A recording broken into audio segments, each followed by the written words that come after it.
Então, pessoal, continuando a nossa aula, nós falamos um pouquinho sobre a supremacia do interesse público sobre o interesse privado, nós falamos um pouquinho sobre a indisponibilidade do interesse público, né?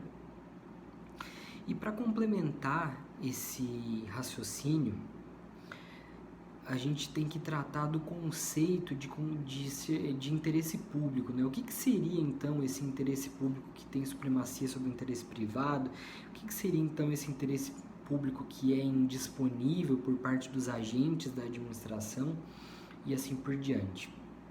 Então, esse interesse público ele é classificado de duas formas. O interesse público primário é aquele que se caracteriza pela junção dos interesses particulares, né, de cada uma das pessoas. Então eu junto todos os interesses particulares e formo um coletivo que é o interesse público. Na verdade, o interesse público primário ele acaba se resumindo, né, no bem-estar da população, na melhoria da qualidade de vida, saúde, segurança, educação, aqueles direitos básicos que estão previstos constitucionalmente, né? Isso seria um resumo do que é essa junção dos interesses particulares. O interesse público secundário é aquele que representa a ideia da administração como pessoa jurídica.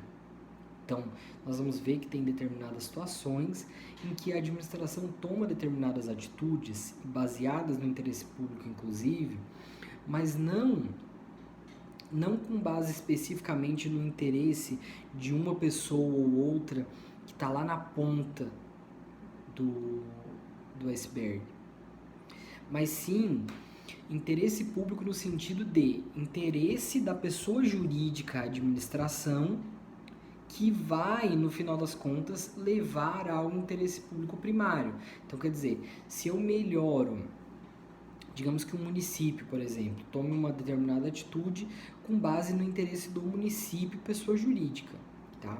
Então, eu tenho uma melhora no município, com essa melhora no município, eu tenho uma melhora da população também.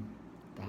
Então aí é que está a grande sacada, digamos, né, e a grande orientação da doutrina nesse sentido, que é a seguinte: o interesse público secundário, ou seja, o interesse público da administração, né, da pessoa jurídica, nunca pode ultrapassar o interesse público primário.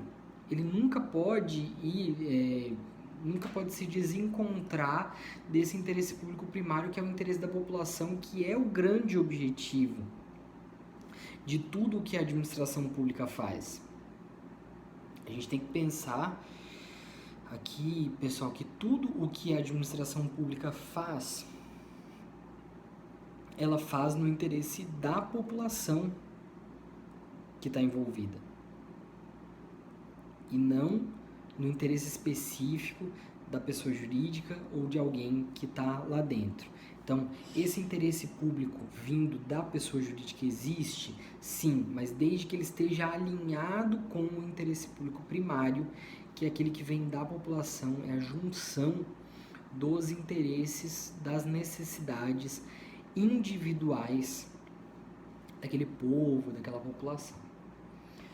Então, a grande crítica, talvez, né, isso só para deixar até bem ressaltado, né, a grande crítica que a doutrina faz é a utilização desse interesse público secundário como justificativa para alguns atos administrativos, né, e acontece bastante, só que sem que isso se alinhe com o interesse público primário.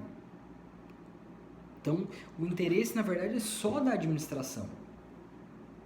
E a administração, lembrando, ela é povoada por pessoas, tá, que têm interesses próprios. Então, por que no final das contas, a administração, a pessoa jurídica, a administração, não pode agir só em interesse próprio? Porque, na realidade, o interesse próprio dessa administração, pessoa jurídica, ele vai ser exteriorizado por uma pessoa física que não pode ter vantagem sobre a administração pública de todos. Então, é assim que a coisa acontece na prática, os interesses particulares de dentro dessa pessoa jurídica, a administração, acabam prevalecendo sobre o interesse público que deveria ser o foco principal, que é o interesse público primário. Outro princípio, talvez um dos mais falados dentro da administração e um dos mais fortes, digamos, dentro da atuação da administração, é o princípio da legalidade. E o principal comentário acerca do princípio da legalidade que deve ser feito aqui é que o princípio da legalidade tem dois enfoques muito diferentes quando aplicado ao particular e quando aplicado à administração pública. O princípio da legalidade em relação à administração pública, ele significa, prestem bem atenção, ele significa que a administração só faz aquilo que a lei expressamente determina. A consequência, nós vamos ver, está aqui no que não está na lei. O que não está na lei, nem que pode, nem que não pode, a administração pública não pode fazer. O princípio da legalidade aplicado aos particulares, ele é diferente. O princípio da legalidade aplicado aos particulares quer dizer que eu, particular, posso fazer tudo que a lei não me proíbe de fazer. Então, o que a lei autoriza a fazer, está tudo certo, tanto eu quanto a administração podemos fazer. O que não está na lei, nem proibindo, o que está na lei, aliás, proibindo, está bem claro, eu não posso, a administração não pode também. E o que está no meio aqui, que não está nem proibido e nem autorizado pela lei? Nesse caso, eu posso fazer, a administração não pode. Então, essa é a grande diferença de enfoque que existe no princípio da legalidade entre a administração e os particulares.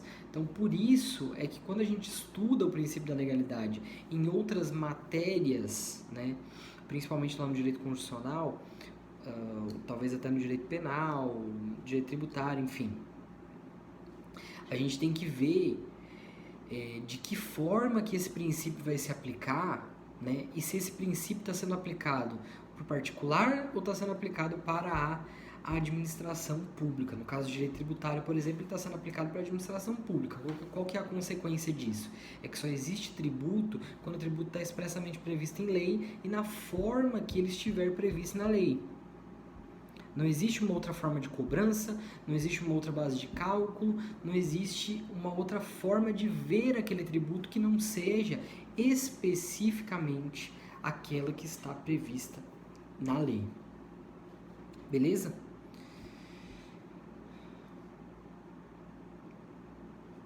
O próximo princípio é o princípio da impessoalidade. A impessoalidade, pessoal, significa, primeiro, significa que a administração deve tratar todas as pessoas de forma igual, né?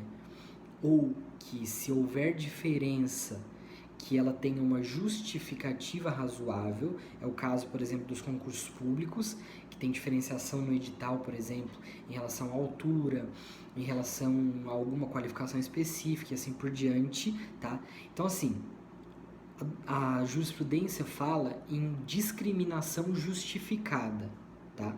Quando eu tenho, por exemplo, lá no concurso da PM, uma altura mínima para que o cara seja qualificado, eu tenho ali uma discriminação justificada. Por quê? Porque é necessário que ele tenha aquele determinado porte físico para poder exercer a contento a função que ele vai exercer lá dentro da Polícia Militar, assim como é na Polícia Federal, assim como na Polícia Civil e assim por diante. Então, eu tenho aí uma justificativa plausível para que eu haja daquela forma.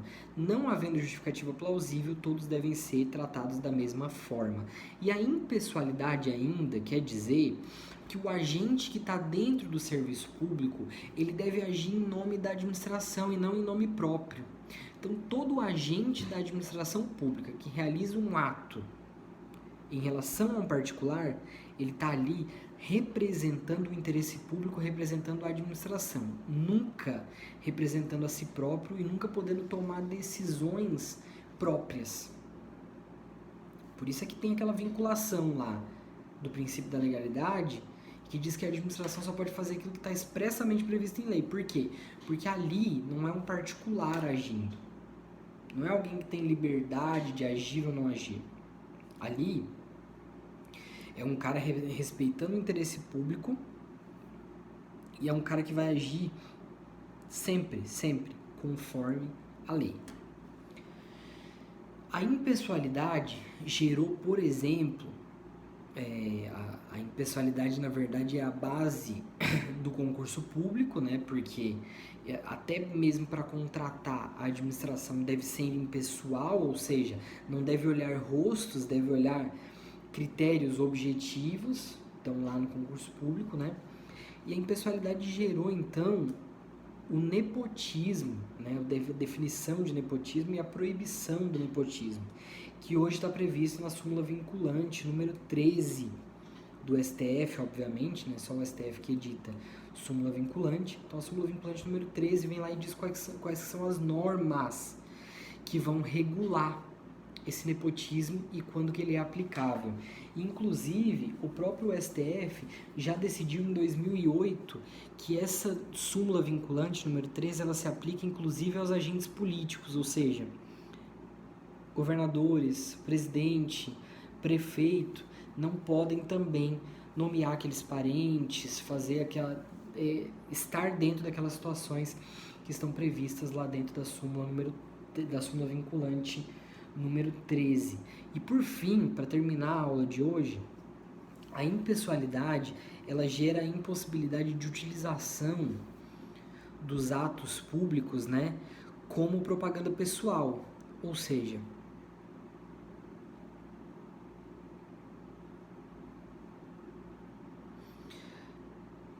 o órgão público que está fazendo a ação não é aquele particular. Então, quando se faz uma obra pública, por exemplo, não é o particular que está fazendo, mas sim o órgão público responsável. E, portanto, eu não posso pegar agente público, uma imagem minha e dizer, essa obra é minha. Não, isso foi feito com dinheiro público, isso é uma obra pública. Então, essa proibição, ela está lá no artigo 37, parágrafo 1º da Constituição, que diz que as obras, os feitos públicos não podem ser utilizados como propaganda pessoal. Beleza, pessoal? Até a próxima aula. Nos vemos lá.